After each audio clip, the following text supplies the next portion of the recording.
This is not a drill. This is not a drill. General quarters. General quarters. All hands man your battle stations.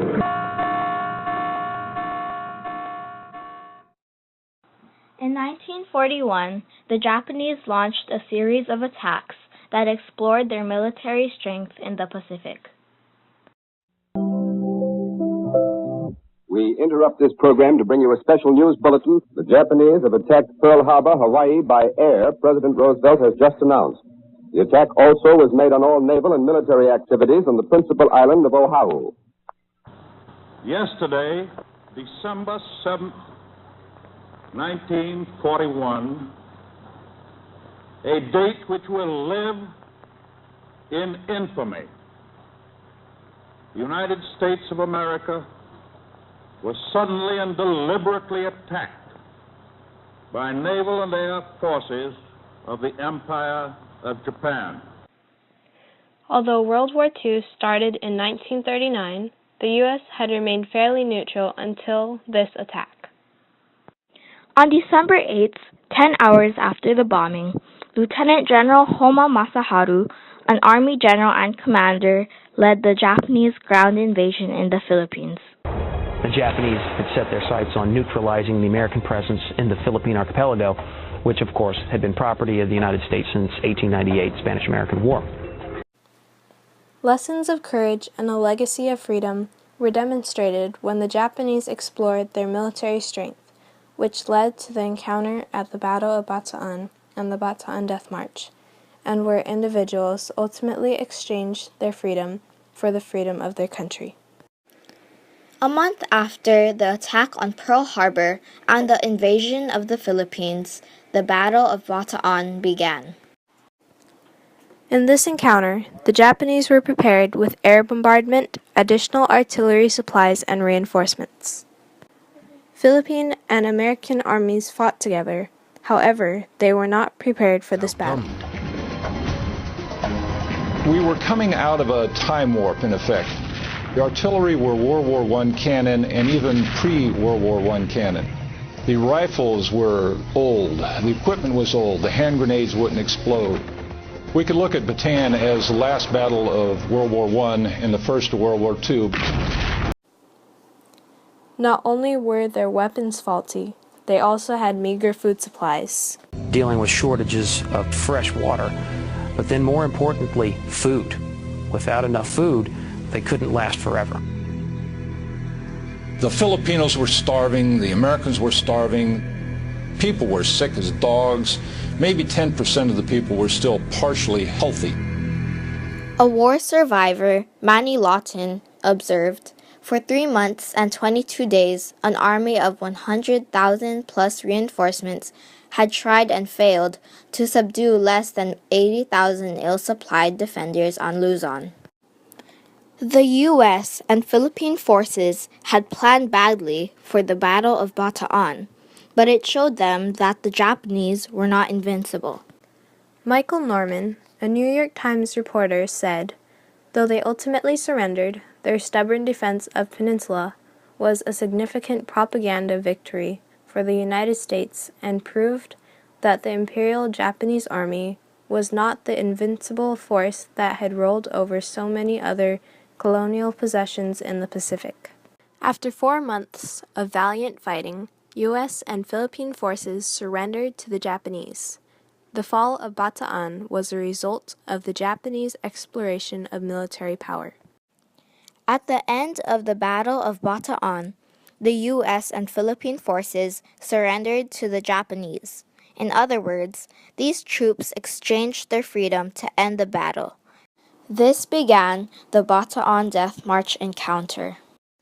The Japanese were not prepared to handle the more than 70,000 prisoners of war they seized at the southern tip of the Bataan Peninsula. When Lieutenant General Masaharu took the soldiers prisoner, he discovered that there were many more men than he had anticipated, and he was unable to transport all of them by truck to the prison camp. The only way to get the men to the camp was to make them march. During this encounter, soldiers were marched about 70 miles to a railroad station in San Fernando, then packed into boxcars that took them to prison camps in Capas. And they packed us into these cars 100 or better to a car. And they were little cars to begin with. No air. In that car alone, where I was at, men died standing up and had no room to fall down. Some civilians came to support the troops by throwing food to them. And from San Fernando to Capas, they rode trains. When the train passed by Angeles, people packed food and threw it. It's a significant story since war was a time of scarcity, and yet people were still sharing, giving their food to people who they don't know. Mm-hmm. They don't know who are the people inside those trains. During this march, the Japanese exacted the American and Filipino survivors to absolute brutality and cruelty, leading ultimately to this march being called the Bataan Death March. The prisoners of war didn't have enough to eat or drink. Many times, if they slowed down, lagged behind, or stopped, the guards would stab them with their bayonets or shoot them and leave them to die. Some do not consider the Bataan Death March to be an important part of World War II. This encounter did not necessarily directly affect the outcome of the war. Major events of Holocaust concentration camps and the atomic bomb are well known and studied as to how it affected the war. While comparatively few experienced the Death March, research in Britannica points out, in all, of the some 22,000 Americans, soldiers, sailors, airmen, and Marines captured by Japanese forces on the Bataan Peninsula, only about 15,000 returned to the United States, a death rate of some 40%.